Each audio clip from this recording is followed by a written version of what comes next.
अस्सलामुअलैकुम everyone and welcome back to my channel Colour Palette of Life. उम्मीद करती हूँ कि आप सब लोग खैर खैरियत से होंगे।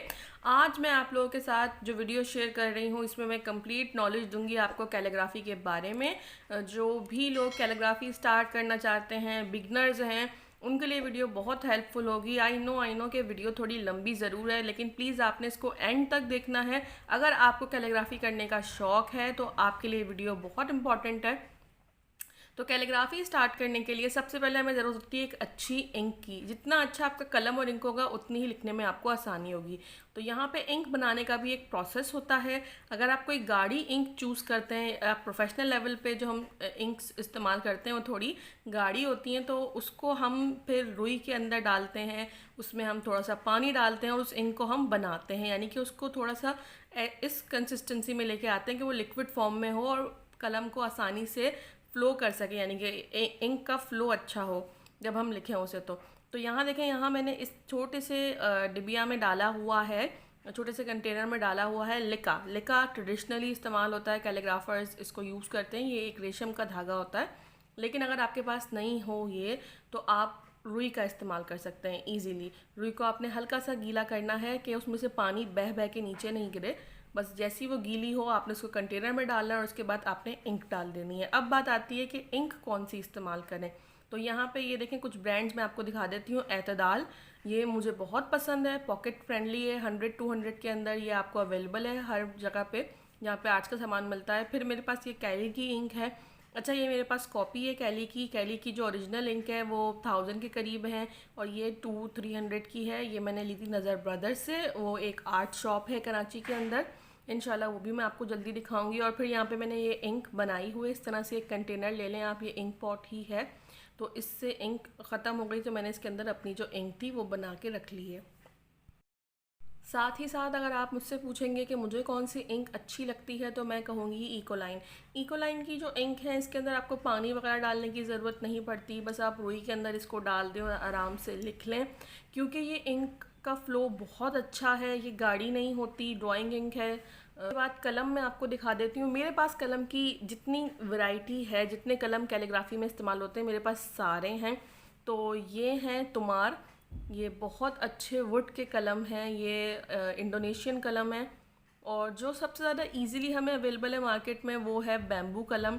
और सबसे आसान यही है। अगर आपको प्रैक्टिस करनी है, स्टार्ट करनी है कैलीग्राफी, तो मेरा मशवरा यही होगा कि आप बैम्बू कलम से स्टार्ट करें। ये एक तो आपको 20 रुपीज़ में या 40 रुपीज़ में अवेलेबल है मार्केट्स में। दूसरी बात ये है कि इससे लिखने का जो मज़ा है वो और किसी कलम से लिखने का नहीं है। मतलब ये कलम आपको सिखाता है बेसिकली कैलीग्राफी स्टार्ट अगर आपको करनी है तो आप यही कलम यूज़ करें। फिर मेरे पास है ये डिफरेंट डिफरेंट कलम्स हैं यहाँ पे रखे हुए हैं। ये है जी जावी या जावा कलम, और इसकी ये निब्स आती हैं और ये अभी होल्डर में लगा हुआ है। मेरे पास कोई निब बची नहीं थी वरना मैं आपको दिखाती। ये निब है और इसका पेन का होल्डर है। ये भी इंडोनेशिया से ही मैंने मंगवाया है। बहुत ज़बरदस्त क्वालिटी है इन कलम की। और पाकिस्तान में आपको ये कहाँ कहाँ अवेलेबल है वो मैं बता देती हूँ। और ये बेसिकली ये कलम इस्तेमाल होता है ख़त नस्क लिखने के लिए। ये बिल्कुल 1 नंबर का कलम है या 0 नंबर का कह लें। और ख़त नस्क क्योंकि बारीक ख़त है तो हम इससे लिखते हैं। फिर ये हमदान कलम है, ये भी ईरानी कलम है और बहुत ही अच्छी क्वालिटी है। इससे ख़त रुका बहुत अच्छा लिखा जाता है। मुझे ख़त रुका अगर मैं लिखती हूँ तो मैं अक्सर तौर पे इसी कलम का इस्तेमाल करती हूँ। मुझे अच्छा लगता है इससे लिखना। इस कलम की क्वालिटी भी बहुत अच्छी है। और ये है कि अगर आपको कलम बनाना आता है तो ये सालों चलेंगे कलम। यानी कि आप देख सकते हैं कितना बड़ा बैम्बू है इसका, कितनी बड़ी इसकी स्टिक है, तो आप बना सकते हैं इसको। फिर जो हमें इजीली अवेलेबल है पॉकेट फ्रेंडली, अगर आप ये बाहर से मंगवाए हुए कलम नहीं लेना चाहते तो ये मेरे पास ईरानी कलम है। ये आप देख सकते हैं मेरी आर्ट शॉप की वीडियो के अंदर जो मैं गई थी, फजल एंड सन्स मशरिक सेंटर की जो आर्ट शॉप है वहाँ पे ये कलम अवेलेबल है। नज़र बज़र पे भी अवेलेबल है, तो आप वहाँ से ये ईरानी कलम ले सकते हैं। अगर आपको ख़त नस्क लिखना है या आपको बारीक ख़त लिखने का शौक़ है या आपको कुरान पाक की आयतें लिखनी है बिल्कुल एग्जैक्ट उसी फ़ॉन्ट में है यानी कि ख़त नस्क में, तो आप ये कलम इस्तेमाल कर सकते हैं। ये बहुत पतला होता है, बहुत बारीक होता है, तो इससे क्या है कि जब आप इसको बनाते हैं तो इसकी टिप भी बारीक बनती है और इससे हमें जो बारीक ख़त हैं वो लिखने में आसानी होती है।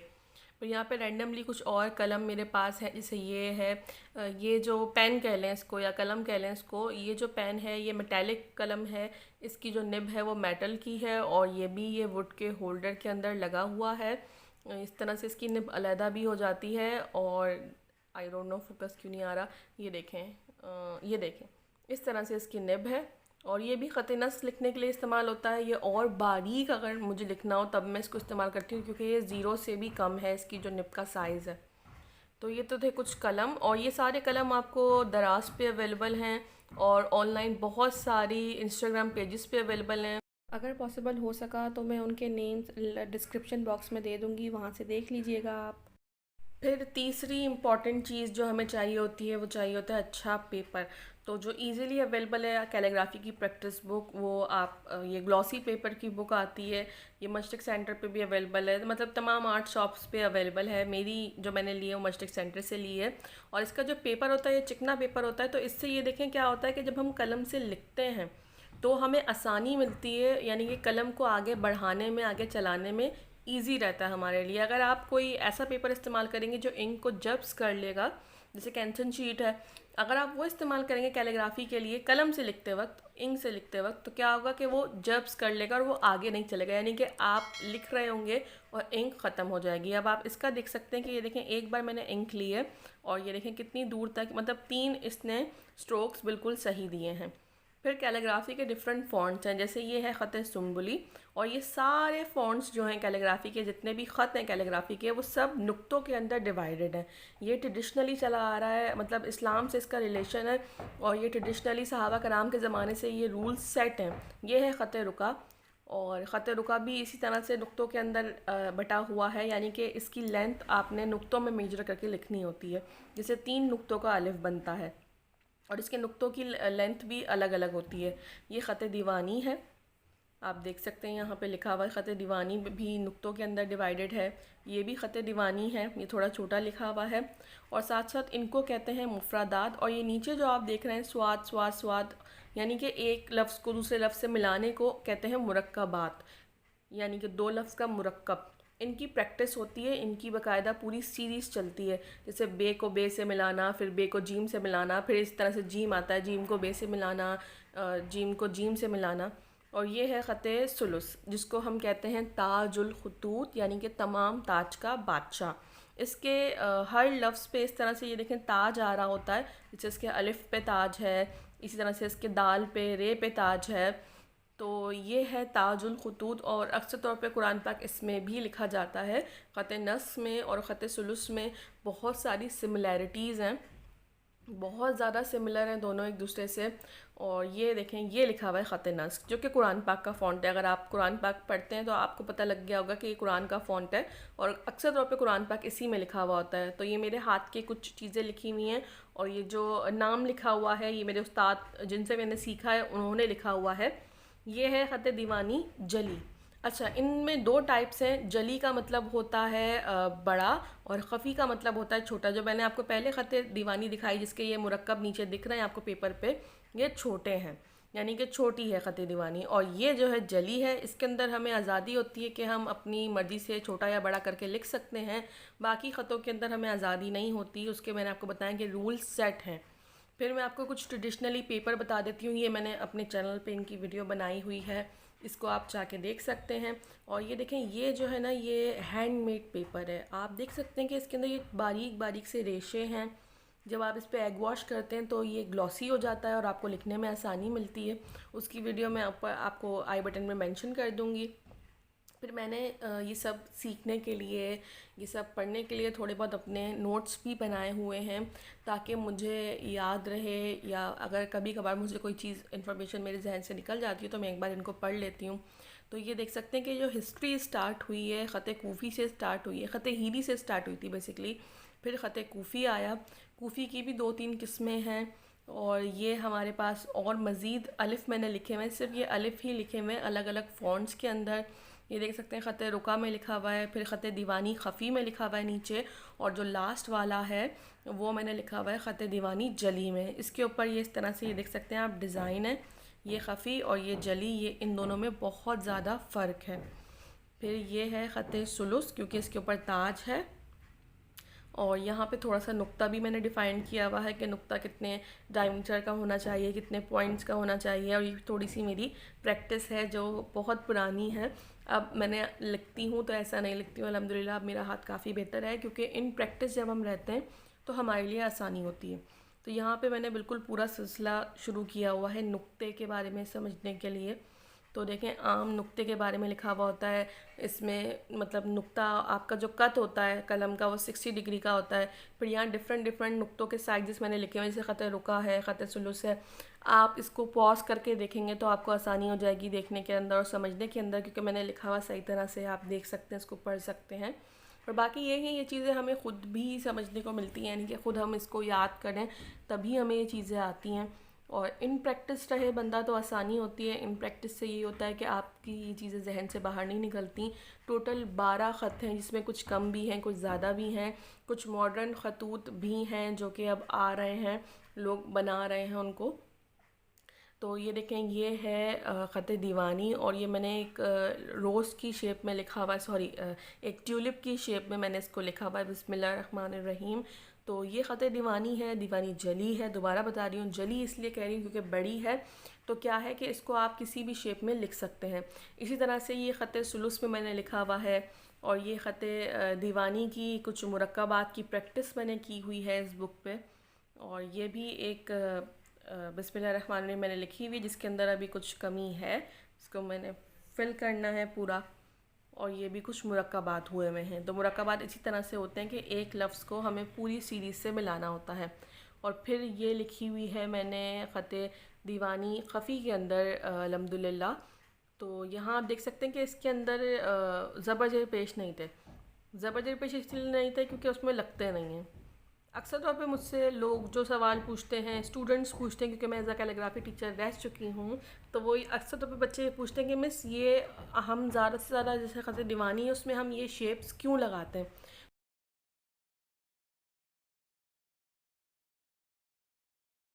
तो इनको कहते हैं तज़ईन। तज़ईन यानी कि तज़ीन और आइश हम कहते हैं ना उर्दू में, किसी भी चीज़ की खूबसूरती बढ़ाने के लिए, जो आपकी राइट साइड पे आ रही है। और जो अब मैं बना रही हूँ, जो अक्सर तौर पे सीन के नीचे सीन की छोटी सी शक्ल लिखी हुई होती है, मीम के नीचे मीम की लिखी हुई होती है, और हे के नीचे हे की लिखी हुई होती है, इसको बोलते हैं तश्कील। तज़ईन और तश्कील में बहुत फ़र्क है। तश्कील जो हम डालते हैं वो अलामत होती है उस लफ्ज़ की कि उस लफ्ज़ को गलत ना पढ़ा जा सके। और तज़ईन जो है वो ख़त में खूबसूरती पैदा करने के लिए, और जो खाली जगहें रह जाती हैं लिखते वक्त उनको पुर करने के लिए लगती है। यहाँ से एक सवाल और आता है कि नून का नुक्ता कुछ ख़तों के अंदर नहीं लगा होता, जैसे ख़त रुका है, ख़त दीवानी है, बल्कि इस तरह से जॉइंट होता है नून के साथ। तो जी, ये जो जॉइंट है ना, ये जो निशान बाहर की तरफ या अंदर की तरफ गिर रहा होता है, बेसिकली ये ही नुक्ता है। अरबी ख़त में और उर्दू ख़त में यही डिफरेंस है। साथ साथ उर्दू के ख़त की बात हो रही है तो मैं उर्दू के ख़त का नाम भी बता देती हूँ। उर्दू जिस फ़ॉन्ट में हम लिखते हैं वो कहलाता है ख़त नस्तालीक। बेसिकली ईरानी लोग ज़्यादा उसको फॉलो करते हैं, और वहाँ पे उसके कुरान पाक भी आपको मिल जाएंगे, डिफरेंट किताबें मिल जाएंगी आपको उसी ख़त के अंदर। हम लोग उस सिर्फ उर्दू के अंदर उसको इस्तेमाल करते हैं बस, और सिर्फ उर्दू ही लिखते हैं, या पेनाफ्लेक्स वगैरह होते हैं, लेकिन कुरान पाक वगैरह उसमें नहीं सिखाया जाता यहाँ पे। फिर दूसरी चीज़ ये होती है कि सीन के शोशे अक्सर तौर पे ख़त रुका में लोग गलत बनाते हैं। ख़त रुका में या किसी भी ख़त में शोशा बनाने के लिए आपको कलम को उठाने की ज़रूरत नहीं पड़ती, बल्कि जो कलम आपने चलाया हुआ है उससे आपने रिवर्स लेके जाना होता है, तो शोशा अपने आप बन जाता है। तो आप देख सकते हैं यहाँ पे मैं कुछ और लफ्ज़ लिख के दिखाती हूँ आपको। जैसे अल रहमान है, उसमें मैं आपको सही एग्जांपल दूंगी नून के नुक्ते की। ये जो नून का नुक्ता है उसको हमें बाहर अंदर अलग से लगाने की, जैसे हम उर्दू में लगाते हैं, वो लगाने की ज़रूरत नहीं होती। तो ये इस तरह से देखें, अक्सर तौर पे लिखा हुआ होता है, आप एग्जांपल्स चेक कर सकते हैं नेट पे, आपको बहुत मिल जाएंगी। इस तरह से जॉइंट हुआ हुआ होता है। तो बेसिकली यही नुक्ता है, अलग से आपको लगाने की ज़रूरत नहीं होती, या तो ये अंदर होता है या तो ये बाहर होता है। इस तरह से लगाने की आपको ज़रूरत नहीं है, ये ऑलरेडी नुक्ता आप लगा चुके हैं। लेकिन जो पढ़ने वाले नहीं होते, जिनको कैलीग्राफी के बारे में नहीं पता, वो इसी बात पे कंफ्यूज होते हैं कि आखिरकार नुक्ता क्यों नहीं लगाया गया। नुक्ता लगा हुआ होता है, लेकिन काफ़ी लोगों को ये बात पता नहीं होती। तो यहाँ पे ये देख सकते हैं कुछ एग्जांपल्स मैंने आपको दी हैं, तश्कील भी समझा दी, तज़ईन भी समझाती है, नुक्ते के बारे में भी बता दिया है। अब मैं आपको कुछ अलिफ लिख के दिखाती हूँ जो कि अलग अलग फ़ॉन्ट्स में होंगे। सबसे पहले मैं स्टार्ट कर रही हूँ ख़त दीवानी के अलिफ से। अच्छा, यहाँ पे अभी मैं एग्जांपल के तौर पे लिख रही हूँ, इसलिए थोड़ा थोड़ा फास्ट लिख रही हूँ। और दूसरी चीज़ ये है कि मैं अभी रूल फॉलो नहीं कर रही हूँ, यानी कि ये जो अलिफ है ये नुक्तों में बटा हुआ नहीं लिख रही हूँ, अभी सिर्फ आपको दिखाने के लिए एज आ एग्जाम्पल लिख रही हूँ। वरना इसको हमने हमेशा जब भी लिखना है नुक्तों के अंदर मेजर करके लिखना है, जब आप कोई भी आर्ट पीस बनाएं तब। तो ख़त दीवानी, दोनों ख़त दीवानियों के अलिफ लिख दिए हैं मैंने, ख़त दीवानी ख़फ़ी का भी, दीवानी जली का भी। और फिर जो सबका फेवरेट फ़ॉन्ट है, अक्सर तौर पे लोगों को ये बहुत पसंद होता है, ताजुल ख़ुतूत है, क्योंकि ख़त सुलूस, इसके हर लफ्ज़ पे इस तरह से ताज आता है और ये तकरीबन 8 से 12 नुक्तों का एक अलिफ बनता है।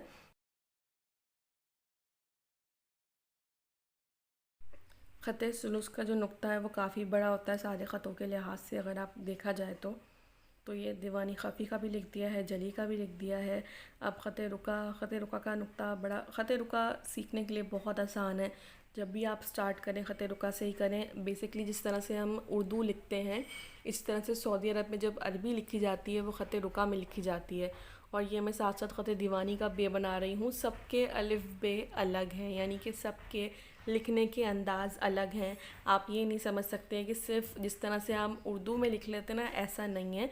अरबी ख़त टोटली डिफरेंट हैं। सारे ख़तों के सारे अल्फाज तकरीबन डिफरेंट तरह से बनते हैं। तो इसलिए जब भी आपने सीखनी है तो किसी अच्छे उस्ताद से सीखें आप। फिर कैलीग्राफी के बाद जो चीज़ आती है वो आती है नक्काशी। ये देख सकते हैं जो साइड पे हुई हुई है, कलर में हुई हुई है, लेकिन मेरे पास ये फ़ोटोकॉपी मौजूद है ब्लैक एंड वाइट। तो ये आप देख सकते हैं कुरान पाक पे हुई हुई है नक्काशी। ये कहलाती है नक्काशी, जो लास्ट स्टेप है कैलीग्राफी का सीखने के बाद। अक्सर तौर पे ये कोई और करता है, कैलीग्राफर्स नहीं करते, लेकिन आजकल कैलीग्राफर्स भी नक्काशी कर रहे हैं। और दूसरी चीज़ ये है कि आप एक लफ्ज़ पढ़ें, एक लाइन पढ़ें, रोज़ कुरान पाक आप पढ़ें ज़रूर। अगर आपको कैलीग्राफी सीखनी है, बेहतरीन आपके पास जो आपका अपना उस्ताद है वो कुरान पाक है। आप इसे पढ़ें भी, इसे फ़ॉलो भी करें, और साथ साथ अगर आपको प्रैक्टिस करनी है तो आप कुरान पाक को अपना जो है ना वो रेफरेंस रख के चलें, और ज़बर ज़ेर पेश का ध्यान रखें। हमेशा लिखने के बाद कोई भी आप आर्ट पीस बना रहे हैं, ख़ास तौर पे अगर कुरान की पूरी आयत लिख रहे हैं या पूरी सूरत लिख रहे हैं, तो हमेशा उसको दो से तीन बार रीचेक करें। फिर अगर आपको कैनवस पे करनी है तो कैनवस, ये देखें मेरे पास कैनवस पैड मौजूद हैं, ये मैंने मशरक सेंटर से ही लिया हुआ है, और ये इसमें शीट्स हैं कैनवस की। इसके अलावा कैनवस का बोर्ड भी आता है, यानी कि कैनवस लकड़ी के फ्रेम में भी आते हैं। आप इस पर एक्रेलिक पेंट इस्तेमाल कर सकते हैं, ऑयल पेंट इस्तेमाल कर सकते हैं। ये दोनों मेरे पास मैरीज़ की ब्रांड के कलर्स हैं दोनों। फिर आप इसमें वाटर कलर भी इस्तेमाल कर सकते हैं। बैकग्राउंड आप कुछ भी दे सकते हैं इसके लिए, लेकिन ये सब मॉडर्न में काउंट होगा। ये सारा काम जो है ना, अगर आप कलर इस्तेमाल करेंगे नक्काशी के अलावा, अगर आप कैनवस इस्तेमाल करेंगे, तो वो कहलाती है मॉडर्न कैलीग्राफी, यानी कि मुसव्विराना ख़त्ताती। ट्रेडिशनल कैलीग्राफी के अंदर सिर्फ और सिर्फ कलम और इंक का इस्तेमाल होता है और किसी चीज़ का यूज़ नहीं होता।